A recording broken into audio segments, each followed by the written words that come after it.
Europe 1, 7h56. La vie n'est pas toujours rose. Elle a décidé, du coup, de la voir en rouge. Voici sur Europe 1, Anne Roumanoff pour son billet rouge vif. Bonjour Anne. Bonjour Bruce, bonjour Julie, bonjour à tous. Ouf, je suis soulagée. Ce week-end, on a frôlé la guerre avec l'Allemagne.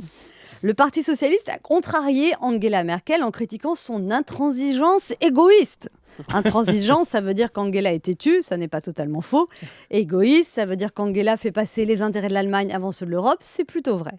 Mais enfin, si on commence à dire la vérité, on pourrait aussi parler de l'inefficacité confuse de François Hollande ou de l'autorité défaillante de Jean-Marc Ayrault. Pendant ce temps, David Cameron, le Premier ministre anglais, a été invité à passer le week-end au château d'Angela Merkel, Fayot.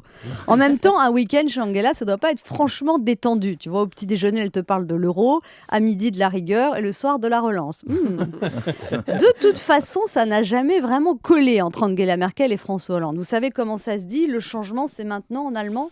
Non. Pas tout de suite. Alors, pour calmer le jeu, ce week-end, Jean-Marc Ayrault a envoyé des tweets en allemand. Und dem europäischen Projekt Bon, ce qui veut dire, Bruce, J'ai pas fait allemand première langue. l'amitié franco-allemande est indispensable pour redonner un nouvel élan au projet européen et trouver les voies du retour de la croissance. Ce qui veut dire, Oui. Bruce, ce qui veut dire qu'on n'a pas les moyens de se friter avec l'Allemagne vu la situation économique actuelle. C'est ce que j'allais dire. Au cas où Angela n'ait pas bien compris, Jean-Marc Ayrault a même envoyé un deuxième tweet.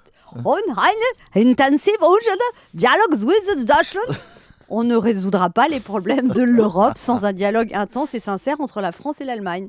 Ce qui veut dire, on ne résoudra pas nos problèmes sans se parler. C'est ce que je n'arrête pas de répéter à mon mari. En fait, on a un peu les mêmes problèmes que la France et l'Allemagne avec mon mari. Lui, il veut économiser au maximum pour rembourser nos prêts le plus vite possible. Et moi, je préférerais qu'on vive à notre rythme, quitte à payer plus d'intérêts, mais qu'on puisse vivre plus confortablement. Mais moi, pour faire changer mon mari d'avis, je ne vais pas le traiter d'égoïste têtu. Je lui dis, tu as raison chérie, mais il me semble qu'on pourrait peut-être... c'est ce qui s'appelle la négociation.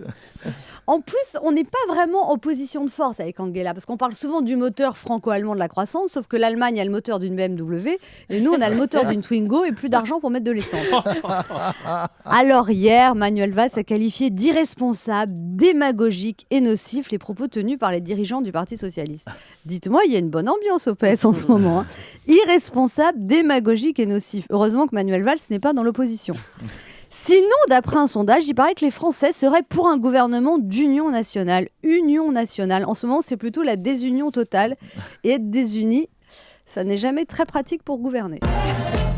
Dankeschön, Anne Roumanoff. Auf Wiedersehen. C'est tout ce que je sais dire en allemand.